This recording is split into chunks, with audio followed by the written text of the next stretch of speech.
Yes, people, welcome back to the Life in Sport show, where we Yes. talk all things life and all things sport and everything in between. What contributes to that big picture? What contributes to the fancy TV screen we see? Ooh. So, really excited to get started on this one.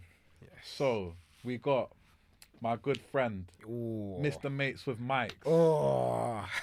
Paul Williams. Oh. Hey, Come listen. on. Hey, Tarek, that was a brilliant introduction. You're really built for this, aren't you?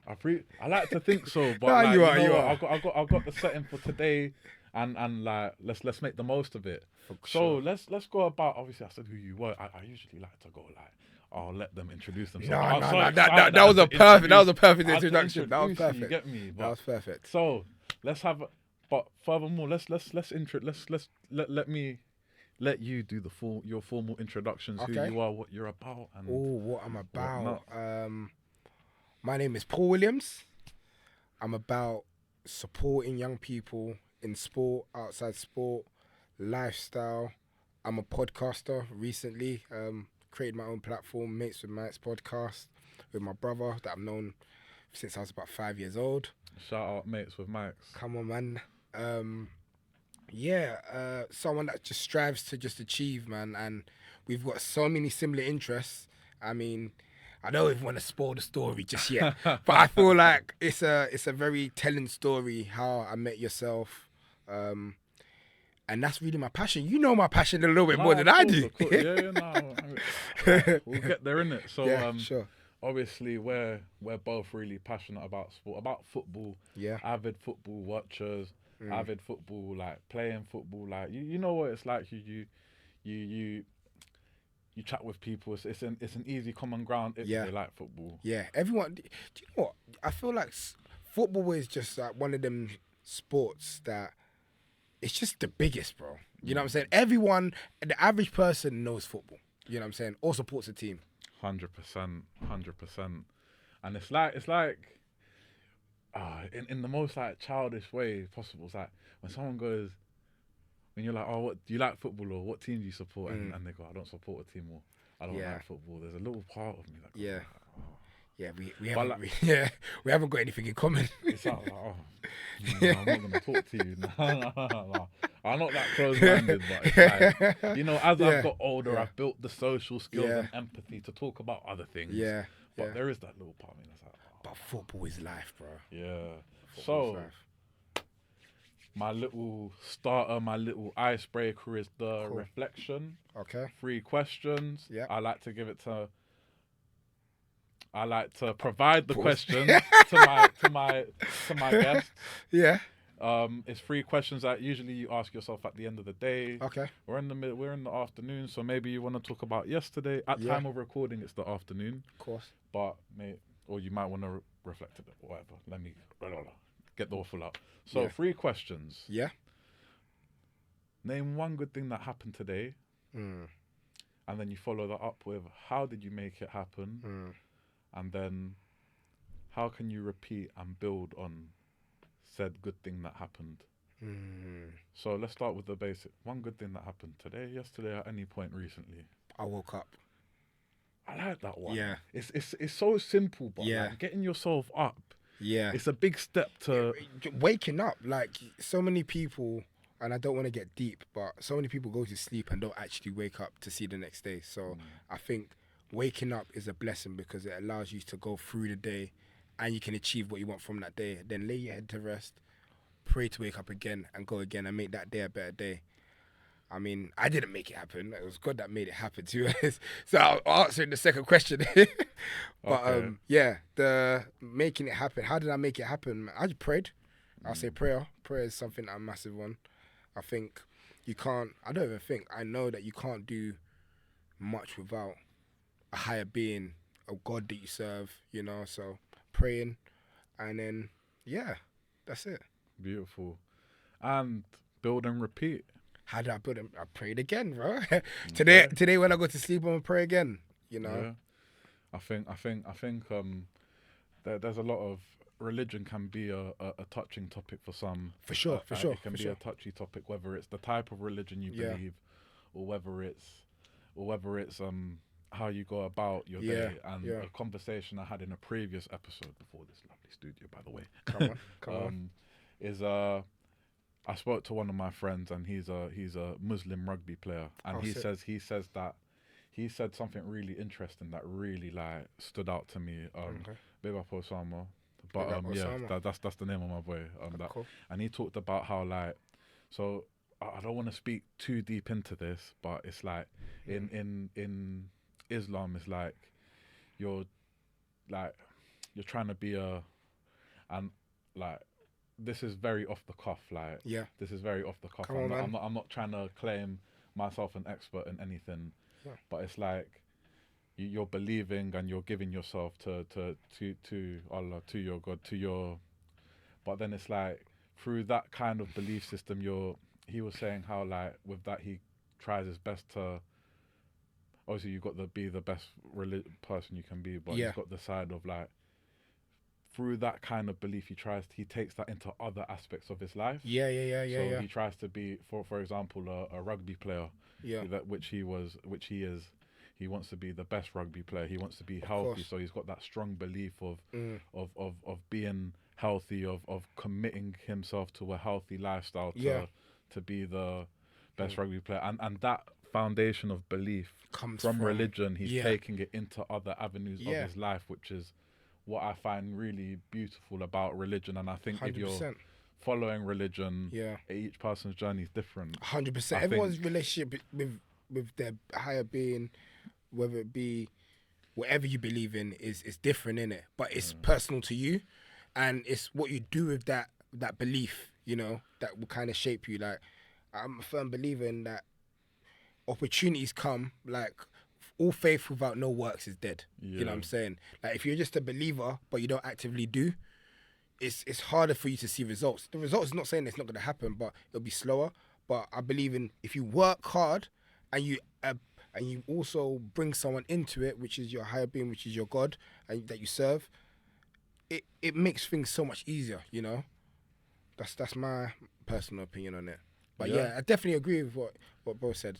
Yeah, so quite a deep way to start. Wait, To be fair, but you know, I think we need to definitely get into how we met, bro. I think Yeah. it's a very, very interesting, you know, different. You're situation, man. the eye candy, bro. You're the No, star. don't You're- do that. no, Yo, don't glaze me, bro. No, You no, can't so- glaze me. so- Nah. so You're the man.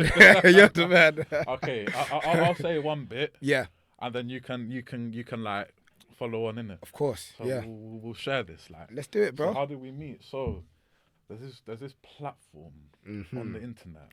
Great, yeah. You might know it, you might not know it, you might have heard of it, but have no idea what it's Yeah. about. It's called LinkedIn. Yeah, definitely. And LinkedIn is, I'm not going to go on to explaining what LinkedIn is. LinkedIn is what it is. LinkedIn is the platform, man. And Yeah. you connect with lots of different people from different, it's quite professional. That's what makes it different from Yeah, other social media platforms. of course. But you're connecting with people that work in certain industries. Mm-hmm. And I don't know, as I've said in previous episodes, I'm trying to get into player care. Yep. So I'm connecting with people that work in player care to network with them, to get an Okay. insight on the job. And, you know, maybe one day I'll do a job interview.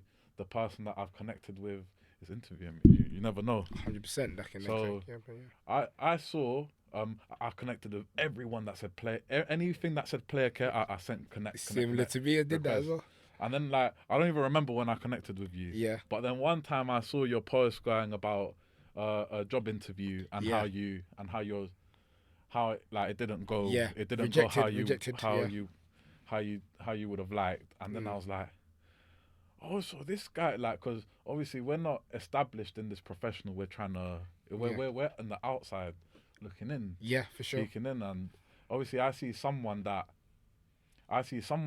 is in the same situation as me, and I was like, "Ah, that's cool. Like, That's let really- me, yeah, I was like, yeah, let me yeah. message him. Let me be Yeah. like, oh, like I'm on the same thing you are. Like, Yeah, you know, this and that, and yeah. yeah, for like, sure. and then like, you know, giving him the reassurance of, yeah, don't worry about that interview. Like, Of course, calm. yeah. And you then, did yeah, that. You did that. take it from there. Oh, so from there, you know what? I think I'm gonna rewind a little bit. Yeah. Yeah, go for it. And I wanted to just say that the first message you sent me on LinkedIn was that probably like one of the most encouraging things that's ever happened to me on LinkedIn. Honestly speaking, bro. I appreciate that. So context, I applied for a job in player care at a football club, had the interview, and I got the information back that I was unsuccessful. It wasn't for anything personal, it's just because obviously wasn't the right candidate for the job. And you said something to me that I'm not gonna lie to you. When I heard it, it was just like it makes so much sense. Do you remember? Do you know? Yeah, You gotta say it. You gotta say it. You gotta say it. You gotta say it. Rejection, not rejection, redirection. That's it, man. And that's just. I was just like, you don't even know me, and for you to kind of have that kind of heart, it's a testament to who you are as a person, bro. And from that, I remember I was driving to work in the morning, and I just sent you the voice, and I was like, bro, like, big appreciation for actually connecting, because similar to you on LinkedIn, anyone that said player care, anyone that worked in a football club, I connected with them. And I didn't even just stop at player care. I just connected with coaches.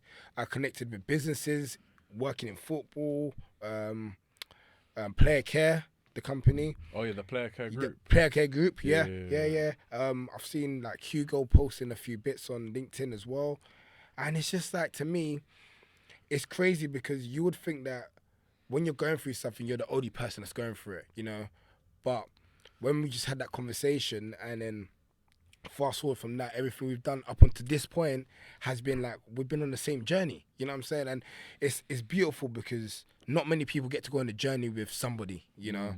And I can't wait for what comes out of this, for sure. Yeah, no, 100%. I mean, it's so easy to interpret things as competition. Of course. And don't get me wrong, like, competition is an aspect of Yeah, life. yeah. Like you're going. It goes back to like the prehistoric evolution, age of survival. It goes back to that. Of course, yeah. And like competition is a part of it, but like the way I saw it was like, this is rare because it's the first time I've seen someone who's openly passionate about it, but not quite there yet. But he's got similar bios, so. Yeah. I thought it was something that could be encouraging, like more than like, oh, he's trying to go for the same thing. Yeah. I mean? Like, but it's healthy competition, isn't it? Yeah. Like, competing is a way of life. Everything is a competition, yeah. But it's having a healthy balance with it, because I'm competing for the same role, but if I see you get that role, I'm gonna still be equally happy. You know what I'm saying? Because we're competing for something, and you've got the exact same passion. You know, so it's all about really just knowing that it's not competition, it's healthy competition. Yeah, no, it's a way to elevate each other. I want to be better, but we just want to do our best. And if I see you doing your best, I want to do my best equally. And we support each other. Exactly, no, 100%. Countless times, Tarek will call my phone, yeah. Oh yeah, sorry about that. And I'll think it's a 5-minute conversation, and before I look at the time, we've been on the phone for an hour and a half. You know, talking about theories, philosophies, how our day's been, and I do want to say hats off to you again, bro, because you're actually someone that really checks in, and it's great to know that the passion that you have for sport or the position you want to go into, you actually do it in a day-to-day life, bro. Yeah, man, and you do it with your friends. You know, I'm assuming you do it with the family because, bro, I know you do actually. I know you do big family, actually. like lots going on. We got to be empathetic, and of course, sometimes sometimes like it's so easy to like underestimate you okay.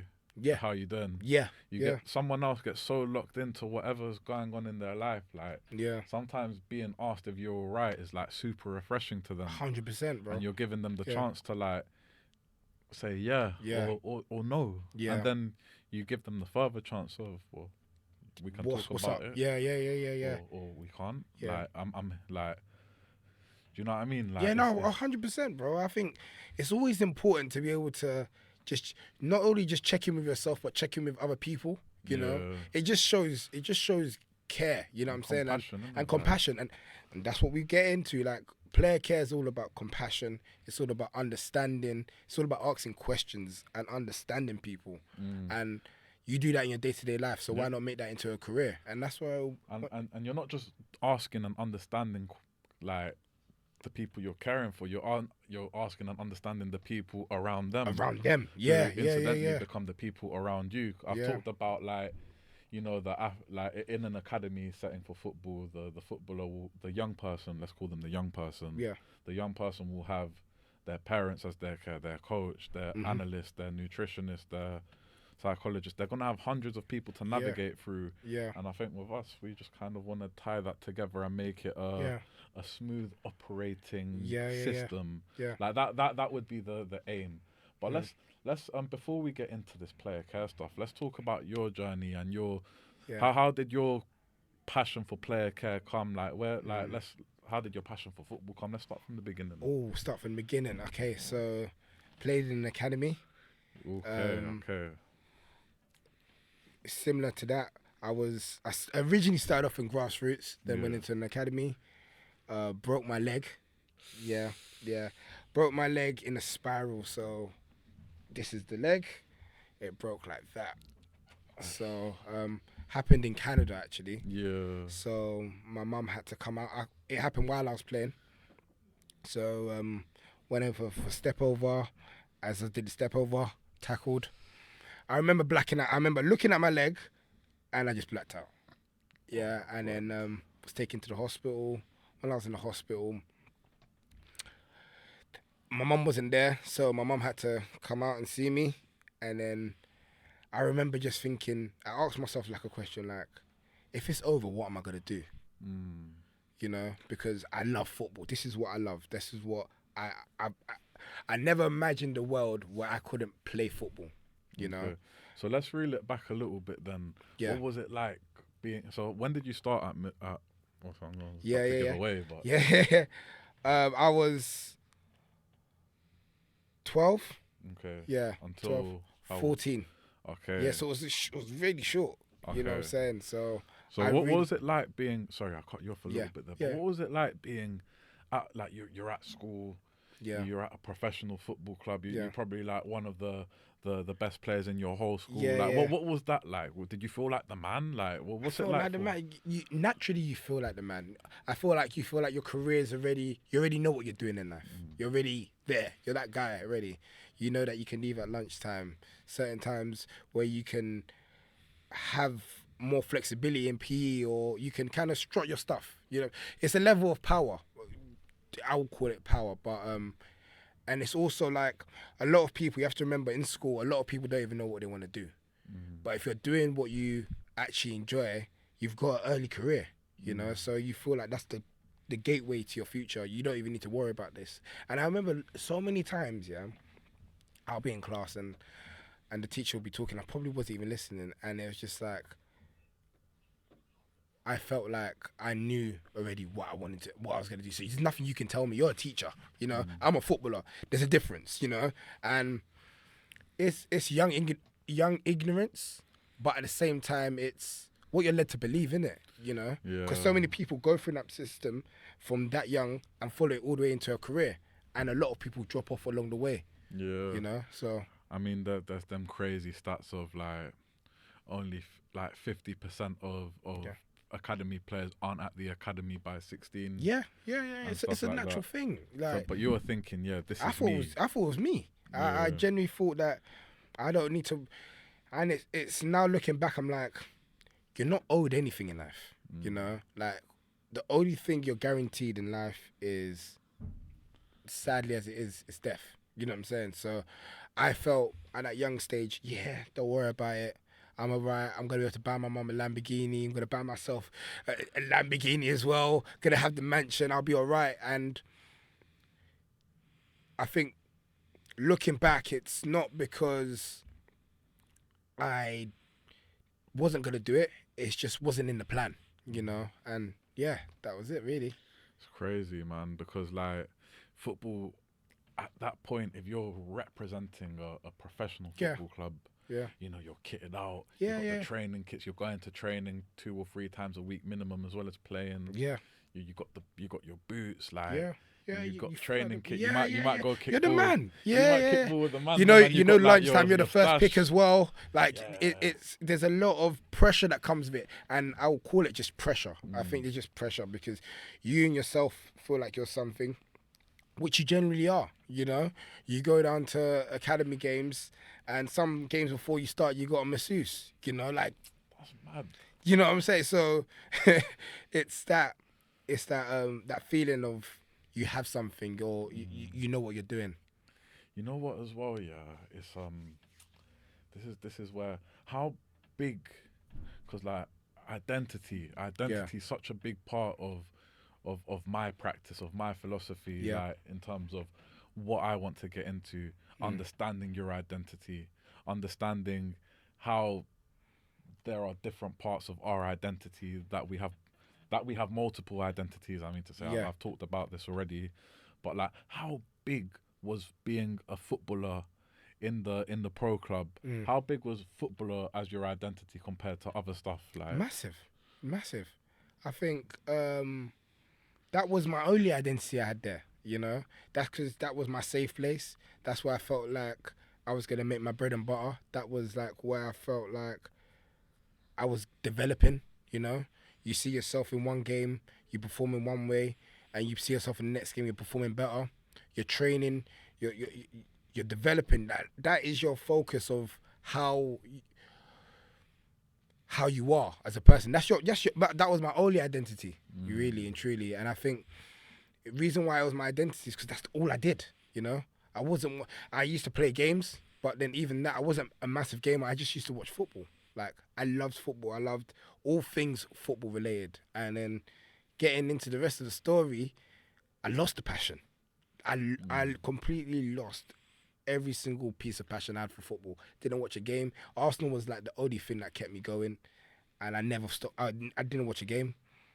okay. I just lost that passion. So let's talk about that a little bit. Yeah. Let's talk about how you went from football being your main way of identifying yourself to something you wanted nothing to do with. So Nothing, yeah.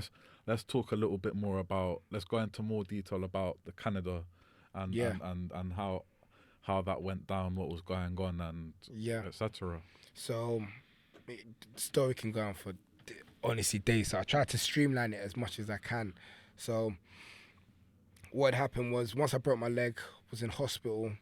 I remember them informing my mum. My mum coming out to come see me. My mum is like my rock, honestly. And that was, I think, a part of my identity is also a son as well. Of I'll course. say there. I think football at that stage it was football, and my mum. Like, yeah. So put a cast on my leg. I remember seeing the cast, and then I remember asked the doctor. I said, "How long am I not going to be able to play football for?" And I don't feel like she should have let it slip. She was like, "I don't think you're going to be able to play football." And that was my first like, "Oh crap! Like, what do I do now? What next?" And then I remember my mum's got this look on her face that she gives me, yeah, when it might be trouble, yeah. And I remember when Make that face. she'll talk to me, but she'll be like, I think he'll be. My mum will like squint. It's a squint. Something she does with her eyes, like, but she does it without knowing it while she's speaking, and it's just like something I've been able to pick up along the way. And she made that face, so I was like, "Oh, Mum, do you think I can be able to play by Christmas? Because this happened in summer." She was like, I don't think so. And that was where I was like, yep, it's over. Yeah. I don't think I'm going to be able to stay in the system. And I was scared, I'll be honest, because I remember I came back to London. When I came back to London, I went to the hospital. They said to me the cast that they had given me originally was even the wrong cast. So they was like to me, I had to be in another cast for another 6 weeks.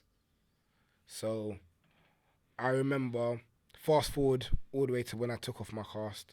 I remember taking it off, and anyone that's broken a bone or a leg will know this feeling. I think they took off the cast, and I thought, yeah, I'm just gonna be able to step on the floor. And I remember I put my foot on the floor, and it just gave way, and I fell to the ground because my leg was so used to being in a cast, so it had no strength. You had to learn how to walk again, essentially. Essentially, yeah. yeah. So goodness. essentially, I had to learn how to walk again. And then I thought, at this time, I didn't check in with the academy boys. It wasn't like how it is now, where everyone's texting, everyone's on social media. It wasn't like that thing, really. It was at football. That's what's going on. I see you at football. We leave at football. we'll link up on the weekend because we got a game. So didn't have much communication with them. Didn't have much communication with the coach as well, which was, now looking back at it, I'm like, that's what I would have done differently. If I was in my coach's position, I would have made sure he understood that what I'm going through is not a bad situation. It's an adverse situation. It's something that it's an uphill climb, but it's not an impossible situation to overcome. The only support I really had at that point was my mum. And I remember my mum used to always say to me, like, don't worry, what's for you is always going to be for you. Like, that's my mum's like biggest thing. Like, know the son of who you are, and whatever's for you will always be for you, you know? Yeah, so leg wasn't strong, had to go back into physio. I was in physio. At this time, I knew that football was really over because most of my boys that were in the academy have already been given their scholar. I already kind of knew, yeah, it's not going to be able to happen. So, and then you had that uncomfortable conversation with the coach. Yep, that uncomfortable conversation, and it starts like, well, you understand that you've had a long-term injury that is not getting progressively better, and I'm like, yeah, I know. I already know what this means. You know when you're having a conversation with somebody before you already had the conversation in your head. You know how it's gonna come out. And I sat there and I remember it was like an out of body experience. Like, honestly, I was just sitting there and you're talking to me, but I'm just in my head, I'm outside the room.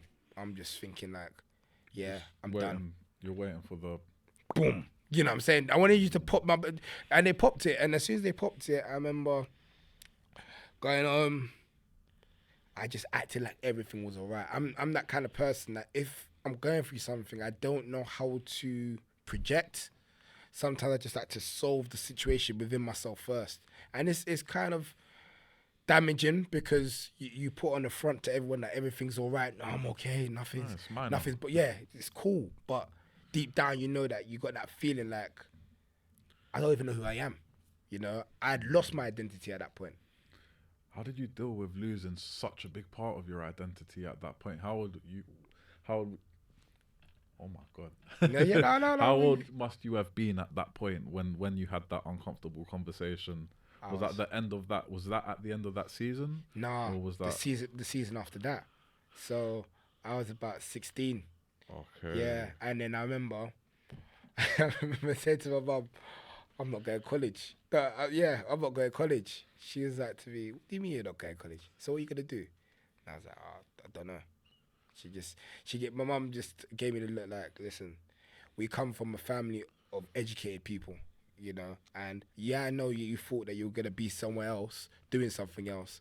But even still, if you was playing football, I would have still required you to go to college. I wanted you to have that knowledge and that understanding because I wasn't, going back a little bit, it wasn't like I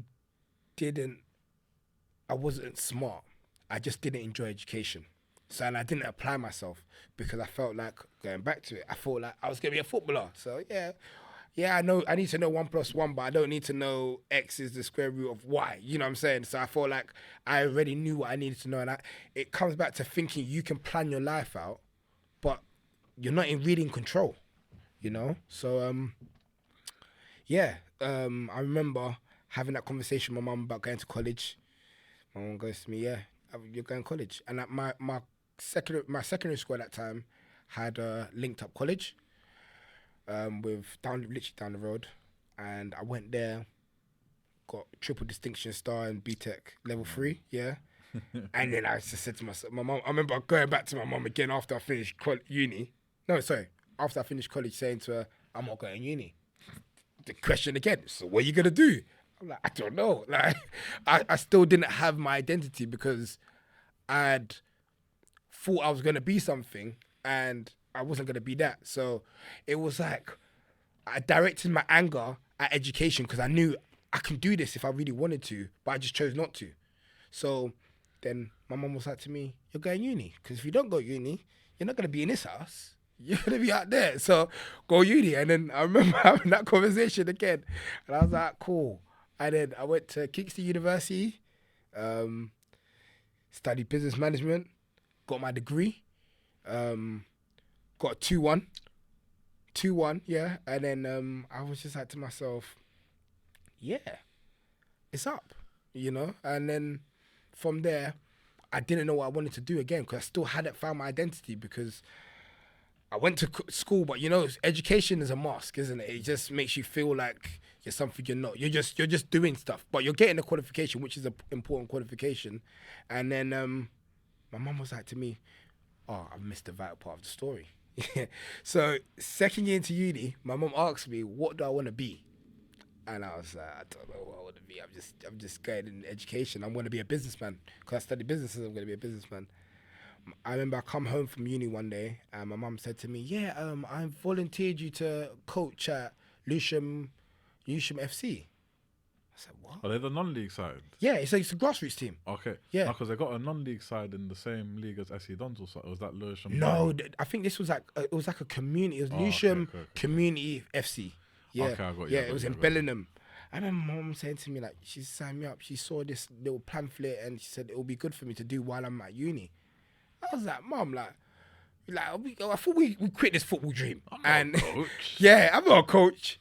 And then I went down there, and then I coached a few sessions. It was something great to do on the weekend because I used to just spend my weekends chilling. Didn't really have much going on. Either link up with the man them or just chill, play games. And my mum was like, let me stop you quickly Talk to me. because you got me interested in this identity thing. yeah, So obviously, you went from being footballer. Yeah. Like, let's say growing up, you were Paul, the son, Yep. the footballer. Yep. Probably the friend at school. Probably Yeah. the boy that goes to school that don't want to do school. yeah. Then you That's have, it. but the footballer was the biggest part. Yeah, it played then- everything. Yeah, And then that's ripped. That's like Popped. that's like a yeah. wax strip. Yeah, Like- literally. Every like, single grain of so- hair was gone. Every Yeah. single grain of hair was gone. And then suddenly like you've lost that big part of your identity. Yeah, Which we're gonna get onto like how we're gonna get onto that later on. yeah, But you've lost that big part of your identity. yeah, And then what? Then suddenly that because that was a sense of fulfillment Yeah, as well, not yeah. just. So now your sense of fulfillment became finishing school. education. Yeah, So literally. Yeah, lock in school, yeah, lock in college, Yeah. lock in uni. But Yeah. there was no like path. It was just something Do to it. Yeah. move from moving your focus to yeah, something else, which is good. But Yeah. in turn, like yeah, it's not because you haven't got that like idea. But at the same time, you're young, so you don't need to know like what you need to do. Like literally. but- Yeah, so yeah, that's and then but then your mum volunteers you for thing, and suddenly that little becomes yeah yeah. little balloon. flowers Yeah, sprout. yeah. Little flower. You see Yeah. like the thing, Yeah, and then like you know when it's a thing, and then suddenly it petals, yeah, like, yeah, yeah. like- It grows. like starts Yeah, to grow, yeah. like, It you starts to know. blossom. Yeah, yeah, yeah. So then that coaching side. Yeah, So, that so, became so I'm massive. just summarizing. Yeah, what you yeah, said for in sure, an for sure. identity kind Yeah. of form, yeah. So how important was that little coaching thing to? That became my whole identity. Like Okay. I didn't really go out. I didn't go out as much. I used to find myself just trying to go out just to do something. But then having that identity of understanding that I need to wake up in the morning to make sure I'm on time to matches, to make sure I'm fully fit and know my tactics, know that the boys know that I'm here to support them. It became everything. Now I became a coach. You know what I'm saying? So it wasn't about me no more. It was about us, Yeah. them. You know what I'm saying? And that became a massive part of my identity because I met so many great people that I know in the sport now through that, you know. And touching back on that, so I was coaching at Lewisham for about 6 months. And this is second year of university. I remember my third year, I took a gap year. And then I just started volunteering at other people. So I met Weston Parks, who I think he's currently at Arsenal. He works with players, but he's been all over the shop. Like he was a scout at Tottenham when I met him first. He was a scout at Tottenham. One of the greatest people. Shout out Weston Parks. Like that honestly became a role model to me because I saw him I remember he came down to one of my games. He had his Tottenham jacket on, and I just wanted to know who is this person. Now I felt like I was starting from scratch again. You know, when you're a player and you see coaches or scouts, you want to know who that person is. And then I suddenly started to have my identity back in football again because I wanted to know who this guy was. And then he gave me his business card. If you ever get to meet Weston Parks, you understand one thing about him, he's just got aura, you know. He handed me his business card. He's like, give me a shout, you know. Then I gave him a shout and I just told him my whole story, you know. And from telling my story, he was like to me, you landed yourself in a nice place. And he pointed me in the direction of different teams. So Lambeth Tigers, I coached. After that, I went to go and coach at Lambeth Tigers. And then I also coached at Tenenby in Lewisham. And I was volunteering to be a coach at Soccer Techniques as well. So I was doing all of those just off meeting this one person and sharing my story. And I didn't coach at all of them at one time. So it was consecutive, in a row. Not, one after each other. But, I met David Marriott, who's a super cool guy. Also, at that time, he was like head of development for Crystal Palace, I believe. Okay. And then, Paul Palmer as well, who's a Tenenby coach, Tenenby manager, shall I say. And he also worked at Millwall as well. So it's crazy to believe that what my story started out with and then started to become was unorthodox. It was something different for me, and it was like I started just to live every single day as it came, you know, not too worried, but also giving my best foot forward. And then I remember like a day came where I was like, so what am I gonna do with this coaching stuff? Because I don't really want to be a coach, but I want to have influence. The part I loved most about or the sport was supporting the young people, being able to be relatable, being able to understand that if they got an issue, I can get the best out of them. You know, I can understand them as individuals. And that's when I was like, maybe I need to be an agent. And I was like, do I want to be an agent? Nah. I think for me, I wanted to be someone that had influence on mass amounts of people or young people or a team. And then I thought, you know what? Let me get myself into player care. And that's how I started. Yeah. Okay. I think a small theme, So I'm just analysing what you're saying, but how you're saying. I think like a small theme, because you're still quite young, and correct me if I'm wrong. Yeah. I hope I'm not, because I look silly. No, you're not gonna be wrong. If I am, it's you fine. know me, man. But like, I feel like you kind of latched onto football, like, you know, first you got the footballer, but then you kind of went from latching on to footballer as a player to latching on to football as a coach. And then like football became a big part of your, like it again became a big part of your identity. But it came in a different kind of capacity. Different capacity, but it was still like what your main source of identity was. 100%. Like I don't know. Am I no, right you're there? right. You're right, because okay. I didn't want to pop the balloon. When I lost it, but it was popped for me, you know. And then I managed to find one balloon in the back of my pocket, and I blew it up again, and it became this. It became not even shaped it like It didn't even become as fulfilling as it was then. It became more fulfilling because I'm like, I know that I'm not gonna be a player, but I damn sure know I can influence. You know, I wanted to influence, and I just think, for me, talking about football or my journey, it's just nice to know that you only lose hope when you stop believing, you know. And I'm nowhere near where I wouldn't really want to be, you know. But I think being able to share the same passion that you have, it's like we know where we're gonna get to, you know. And it's just it's not a matter of if, it's a matter of when. Do you want me to throw you a nice little quote that you Go can for take? it. Go for it. Go for it. This is actually in where I work. It's on the wall. Yeah. You got fail. Yeah. And then you got like FAIL, and then like, so, you know, like the anagram. Yeah. Stands for first attempt in learning. Yeah.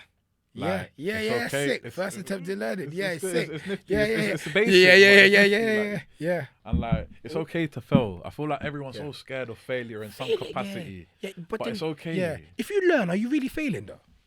No, you're not failing. You're not. Like, you've learned. Like, you can't. Perfection is an illusion. You know what I'm saying? So, like, if I do something and I get it wrong, okay, I got it wrong, but that's showed me that there's another way that I can get it right. Yeah. You know?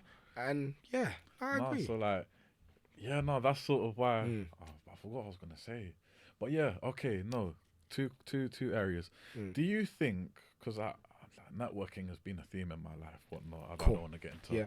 networking, but do you think as a player that's come out of an academy, Mm. you are better connected with professionals because you're working around more professionals? Or do you think that's like in your experience anyway? No, because I feel like for me, most of my connections have been off me just trying to reach out. And I think you can't, for me, I never really I stopped associating myself as Paul, the person that played football. And I wanted to be Paul, the person that wants to be involved in football, you know? And from that, that's how I've been able to meet yourself.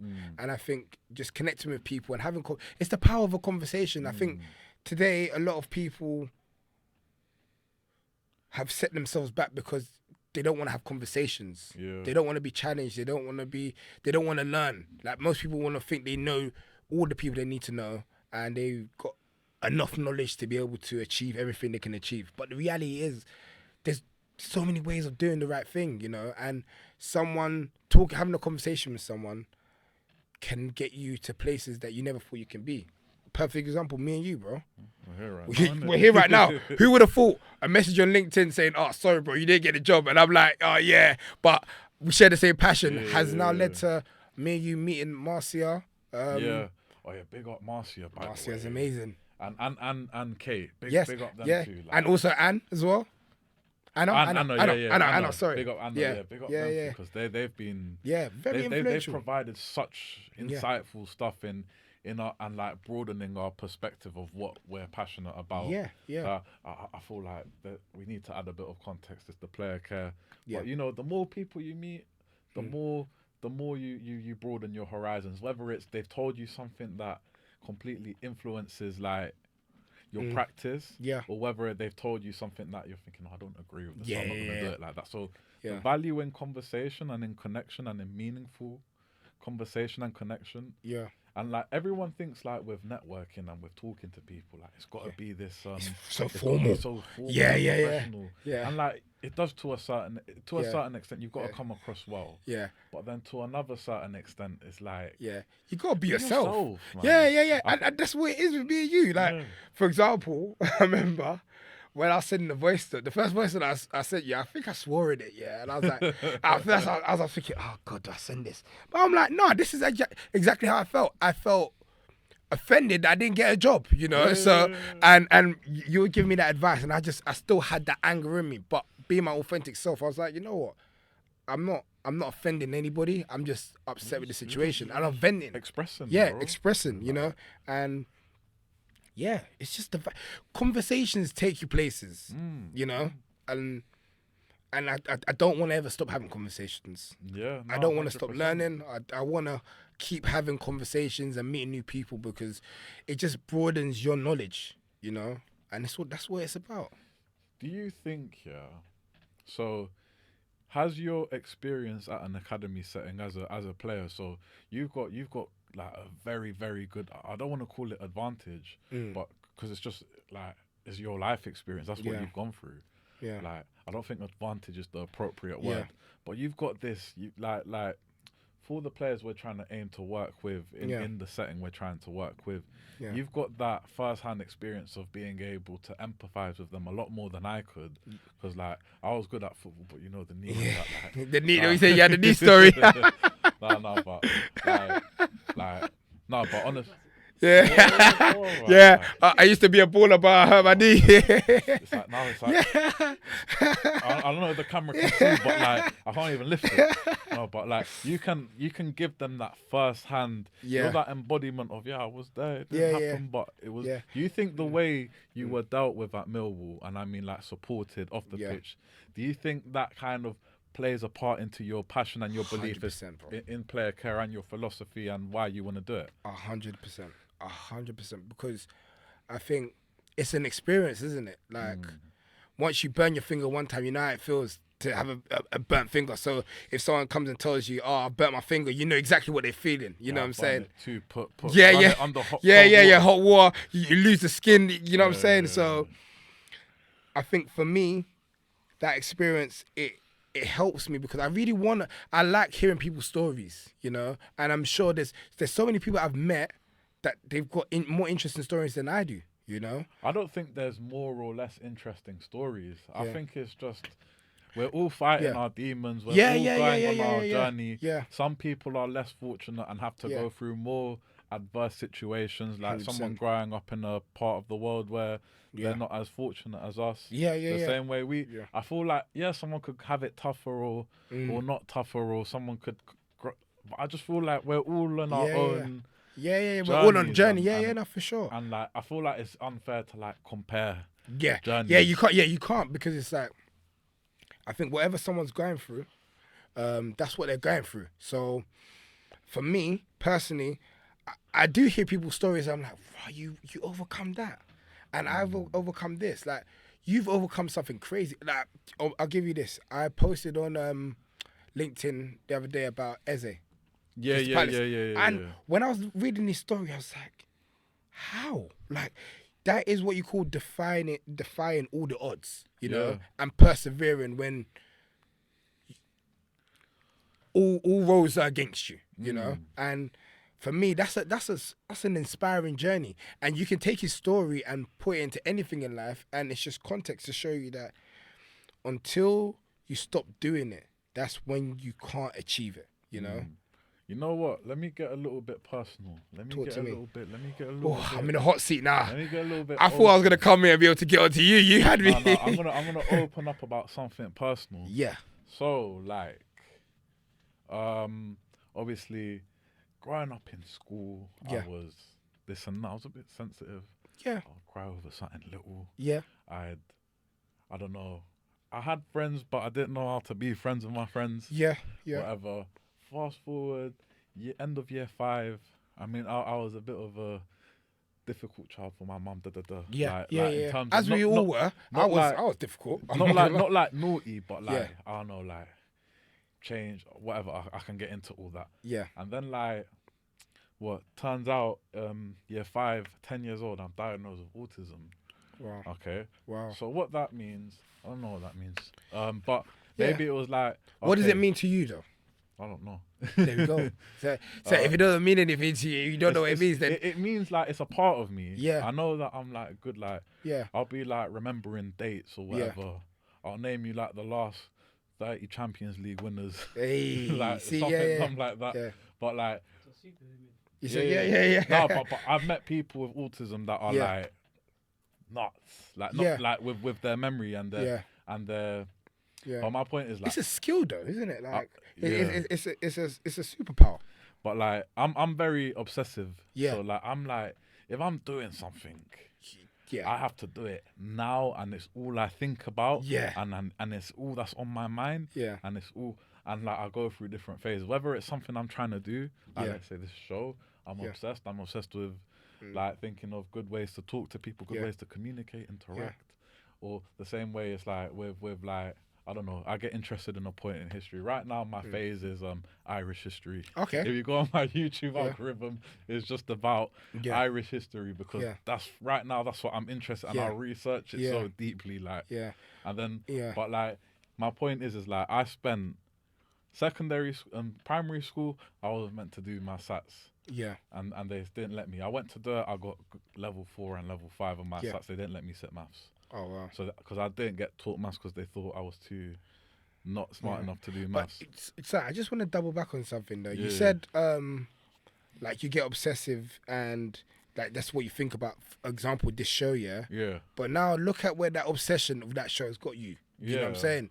Now, can you see like you being obsessed with something? It's not a bad thing because it helps you. You know. It's not. But a then bad you thing. do maybe ask yourself more questions than give yourself answers because you're like, how can I do this? But bro, it's got you in a very good position. It's like I overstimulate myself. Yeah, though. yeah, yeah. That's where it's Yeah. like I'm so like Do you burn out a lot though? I burn out.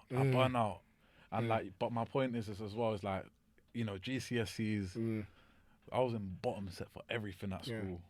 I don't want to and- call it bottom set. I know, but I think you know that's like the term. I remember that term in school, and I used to think like I used bottom to set. think- It just sounds, but like the closest thing I can think to bottom set is bottom barrel, and no one is Nah. ever that. You know what I'm saying? I think we're in classes. I used to look around and think, I hope no one sees me walking into Yeah. this class. It was that bad. Like my school was something else though when it came to like standards and Yeah. demands Yeah. and stuff like that. It was Yeah. for a lot of people it'd be a lot of pressure. Yeah. But so I wasn't meant to. I remember I done rubbish in my GCSE mocks. Hmm. Yeah, no, you can't. Who do you think? No, you can't try do these A levels or this Yeah. course or whatever. Done my GCSE, passed them all apart from maths. I still haven't passed that, but you know Yeah. we move forward. If you wanted to do it Yeah. today, you could. Yeah, you know no, what I'm saying? 100%. Like, But then like forward, what college? Oh yeah, nah, college was a bit Hmm. less support. I struggled, but I made the changes I had to make. I was in one college, I went to another. yeah. Perseverance, though. Persevered. Yeah. Uni. Yeah. Uni was a mess. Yeah. I got uni like you go into these transitions, Yeah, these yeah, different yeah. types Yeah, of yeah. things. You think when you're 20, you think I'm 20. Yeah. I've gone through teenage. Yeah, I know yeah, yeah. everything. Yeah. And little do you know You don't know nothing. bro. I tried talking to my little cousin the other day. As I was talking to her, I was like, damn, is this what I was like talking to? Like, I'm talking to him, I'm trying to make him reason. I'm trying to reason with him, yeah. And I just, it's like, it was just like talking on deaf ears. No. And that's what it is, because you think you know everything. You know what I call this? You know Yeah. what I call it? It's your main character arc. Yeah. It's the part of your life where you're the main character. Yeah. Everything runs through you. Yeah. Without you, there's no story. It's your world, That's- and they're just living in it. Yeah. That's the art. So like, but you quickly learn. Life Yeah. humbles you very quickly. Quick. Uni took for different circumstances. Yeah. I started uni at 18. Yeah. But I didn't graduate till I was 25. But then at the same time, but you graduated. Yeah, nah, I You did. know, it's just like, don't be infatuated Yeah. with story. Be infatuated with the outcome. No, 100%. You know, and it's like, who cares? Yeah. Like, there's no rules to when you have to do something. You No, know, as long as you 100%. get it done and you get it done in your capacity, like. Like I've spent my whole life Yeah. proving people wrong. And do you I know what? couldn't- You don't need to prove anyone wrong because, or prove anyone right, because at the end of the day, it's your world. Remember, like, Yeah. and the reality In a is, non-main character arc kind of way. yeah, but you got to be main character. It's your life. Yeah, no, How I hear you it, gonna I make hear someone else that they all can play the lead role in your life? Yeah, Ah. yeah, 100%. But I'm Yeah. trying to be grown and be like, this is my world and Yeah. how I see it. yeah, But I understand your world and how Yeah. you see it is Yeah. different Yeah. or the same Yeah. or do you know what I mean? So Yeah. I try to understand that even though I might see it like that, someone else might Yeah. not see it like Yeah. that, even if it's like absurdly different. yeah. You know what I mean? Yeah, but I think it just comes down to it. Like, people are always gonna have an idea of what they think you should do. Yeah. But then you try to give them that same opinion of what you think they should do, they're not going to Yeah. take that. You know what I'm saying? So it's, at the end of the day, people are going to give you the advice that they think is beneficial to you, but they're not seeing life through your lens. Exactly. You know. Nah, that's deep. That's deep. But then Aye, clip that, we got to clear that. clip that. No, it's mad. So, as we're wrapping up, coming towards the end, Yes. I haven't got a concept of time because I just go with concept of Going with the conversation. flow. Yes, yeah. But I wanted to ask you, yeah, what is the biggest misconception? I mean, this could have been something I asked you earlier, but Yeah. upon reflection and upon understanding your journey, Yeah. what is the biggest misconception of being in a football academy as a player? I got you there. That's, I you got got me. you there. You got me there. You know.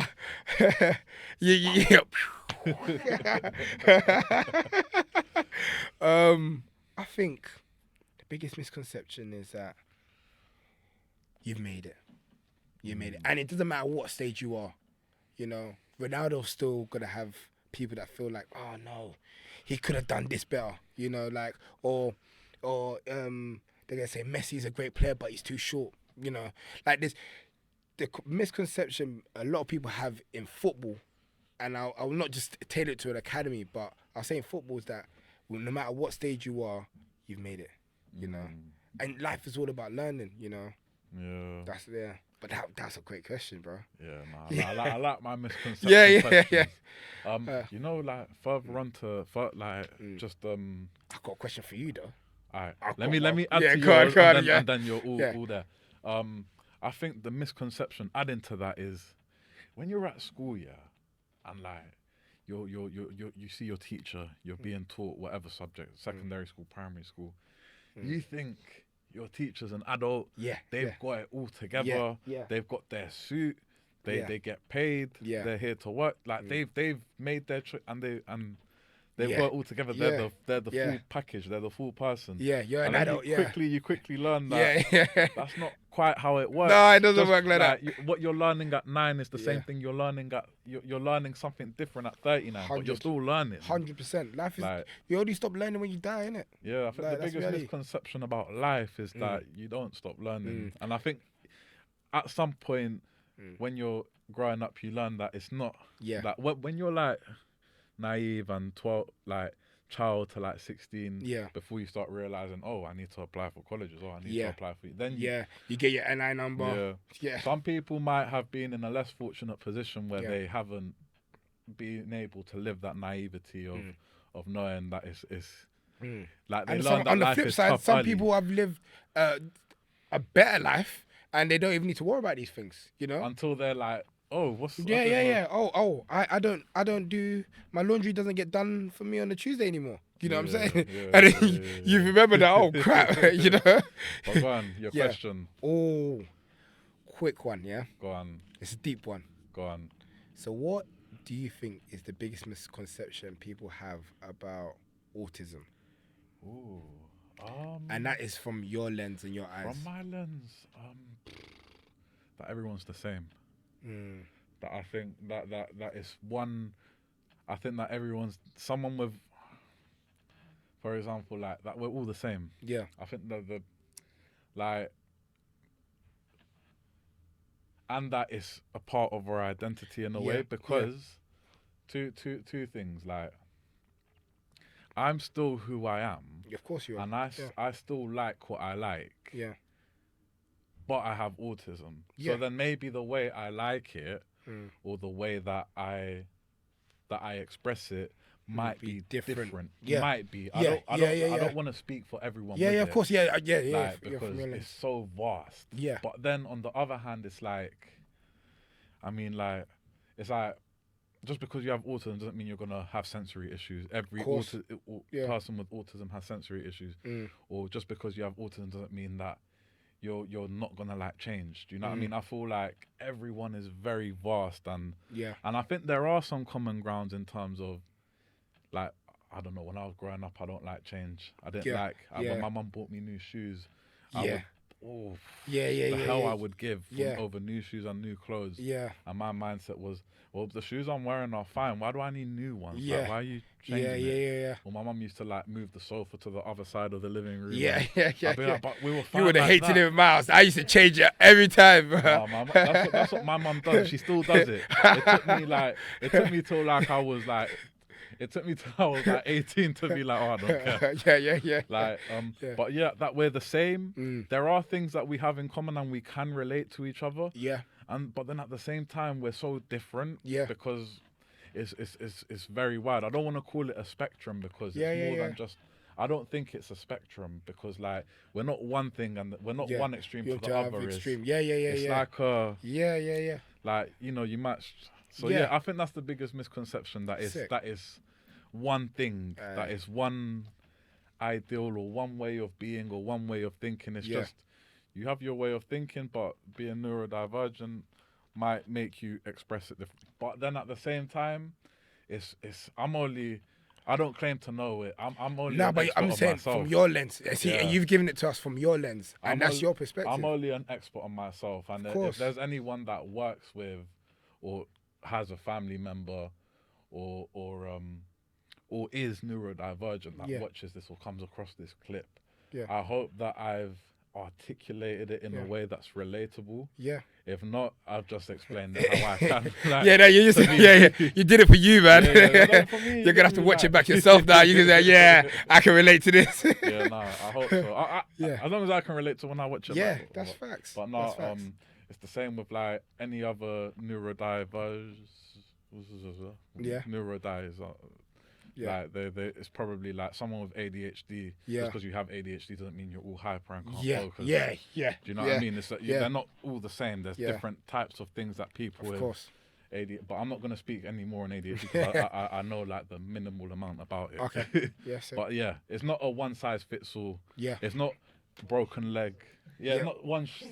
It's not like, oh, I broke my leg, and Yeah. like a broken leg for me is the same as a broken leg Yeah, for you. yeah, It's yeah. like it's different. For Like, sure. For sure. I For think sure. that's maybe the best way I can put it. But yeah, Sick, man. any shout outs? Anyone you want to shout out? Oh, I want to shout out you firstly. And And then I want to shout out Tarek again. I want to shout out the List podcast. Don't you call know. it podcast round here. Just Just call it show. Alright, it's a show. Listen, apologies. I want to shout out the List show. I want to thank you for having me on, my brother. It's amazing to see what you're doing. The setup's amazing. The conversation was great. You allowed me to really deep dive back into my past, something that I don't really always speak on, and it was amazing, bro. Shout out Make Some Match podcast as well. Come on, Come on, man. come on. Should I call it the Make Some Match show? You call it what you call it. Alright, What come it is, on. man. Oh man, It's a mic show. Come Yeah, on, shout man. out them. Shout out your co-host my co-host Kelvin. Kelvin. Yeah, Yeah, my great friend. practicing on the broomstick. Yeah, Big he up, loves the music. big up the broomsticks. Big up the broomsticks. Watch Oh. Mates with Mike if you want to understand that. yeah. But yeah, big pleasure, people. Yes. Thank you, Paul. Thank you, Tarek, It man. was great. It's always great, but now we're sharing and connecting on a deeper level. Yes. Always, Life in Sports show. Wolf. Big love. Wolf. Like, subscribe, comment. Way. Like, subscribe, comment, follow on the socials. Yep. Tap in all on of LinkedIn that. as well. LinkedIn, yeah, I'll Yep. put my LinkedIn out there somewhere. You know, follow Paul, his journey, LinkedIn, all that. Mates course. with Mikes, and we're signing off on a positive note. But yeah, big love, people. See you soon. And that's a wrap. Yeah.